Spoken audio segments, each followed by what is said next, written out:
कराची जो रोशनियों का शहर कहलाता है, आज एक बार फिर धुएं और राख की लपेट में। गुल प्लाजा जो इस शहर की मईशत की शाहराग है, वहां लगी आग ने हमारे निजाम के खोखलेपन को बिल्कुल बेनकाब कर दिया।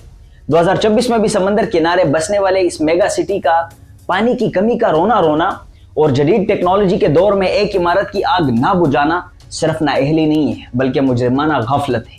दहाइयों पुरानी ये इमारत इलेक्ट्रॉनिक्स, कपड़े और घरेलू सामान का सबसे बड़ा मरकज है, लेकिन अफसोस वक्त के साथ इसकी हिफाजत के इंतजाम अपग्रेड नहीं किए गए। तंग गलियां और लटकती हुई बिजली की तारें हमेशा से एक खतरा बन रही है। ये पहली बार नहीं है कि गुल प्लाजा जल रहा है। गुल प्लाजा की तारीख का सबसे बड़ा हादसा 28 जून 2008 को पेश आया था और उसे बुझाने में 2 दिन से ज्यादा का वक्त लगा था और उस वाकये में करोड़ों रुपए का सामान जलकर राख हो गया था। उस वक्त भी फायर ब्रिगेड की सुस्त रफ्तारी और पानी की कमी पर शदीद एहतजाज हुआ था। अक्टूबर 2014 में भी गुल प्लाजा की चौथी और 5वीं मंजिल पर आग लगी थी। इन बड़े हादसा के अलावा 2018 और फिर 2021 में भी बेसमेंट और फिर पहली मंजिल की दुकानों में शॉर्ट सर्किट की वजह से आग लगने की खबरें सामने आती रही है। सवाल यह है कि 18 सालों में 2008 से 2026 तक हमने क्या सीखा? क्या आज भी शॉर्ट सर्किट और पानी की कमी का बहाना वही है जो 2 दहाई पहले था?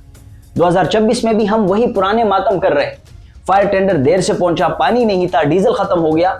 लेकिन रुक जाइए, क्या सारा मलबा हुकूमत पर डालकर हम बरी जिम्मा हो सकते हैं? क्या इस तबाही में इमारत के मालकान और ताजरों का अपना हाथ नहीं है? गुल प्लाजा कराची का वो तिजारती हब है जहां रोजाना अरबों रुपए का कारोबार होता है। दुकानों में करोड़ों का माल भरा है, लेकिन अफसोस जिन दुकानदारों के पास महंगी गाड़ियां और जदीद मोबाइल फोन है, उनके पास अपनी दुकान में एक फायर एक्सटिंग्विशर लगाने के पैसे नहीं है। हम करोड़ों का माल तो भर लेते, लेकिन चंद हजार रुपए सेफ्टी सिस्टम पर खर्च करना हमें बोझ लगता है। क्या ये खुली गफलत नहीं है?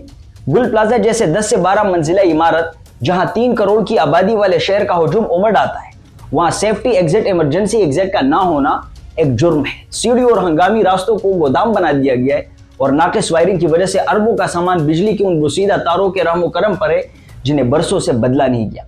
इसका मतलब यह हरगिज नहीं है कि हुकूमत बरी जिम्मा है। कब्जा मेयर और 18 साल से पीपल्स पार्टी की बेहिस हुकूमत अपनी जगह एक शर्मनाक हकीकत है। जब पहला फायर टेंडर 1 घंटे बाद पहुंचा और इस नारकल में टेक्निकल खराबी हुई तो समझ लिया कि निजाम मर चुका है। आंखों के सामने एक शख्स जुलस कर कोयला बन गया और इदारे लाशें उठाने के लिए लड़ते रहे। अफसोस गुल प्लाजा बार बार जला, लेकिन ना मालकान ने सबक सीखा और ना हुकूमत। हम सिर्फ हादसे के बाद जागते हैं और चंद दिन बाद फिर उसी मौत के जाल में कारोबार शुरू कर देते हैं। अगर हमने आज अपना रवैया ना बदला तो कल फिर किसी और मार्केट की बारी होगी। मार्केट यूनियंस फौरी तौर पर हर दुकान में फायर सिस्टम लाजमी करार दें। सीढ़ियों और गलियों से तजावुजात पूरी हटाई जाए। हर दुकानदार को मालूम होना चाहिए कि आग लगने की सूरत में बिजली कैसे काटनी है और एक्सटिंग्विशर कैसे चलाना है। इंतजामिया को जदीद स्नॉर्कल्स और फायर हाइड्रेंट्स के लिए मजबूर किया जाए।